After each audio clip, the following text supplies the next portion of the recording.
आज से बैंकों के कई कवानीन बदले जा रहे हैं। रकूम की अदायगी के जवाब तब्दील किए जा रहे हैं। इन कवानीन की वजह से बैंकिंग के निजाम, शेयर मार्केट, तनख्वाह, पेंशन के ज़ाब्ते बदल जाएंगे। इसी बरस से ज्यादा, आपको बता दें कि 80 बरस से ज्यादा के अफराद को पेंशन पाने के लिए डिजिटल तरीके से अपना शनाख्त पेश करना होगा।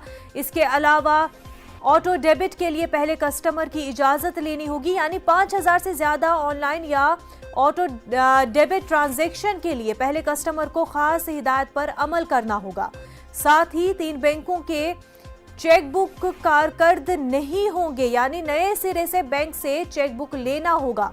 पुराने चेकबुक काम नहीं करेंगे। इलाहाबाद बैंक और रेंटल बैंक ऑफ कॉमर्स और यूनाइटेड बैंक ऑफ इंडिया का चेकबुक नया लेना होगा।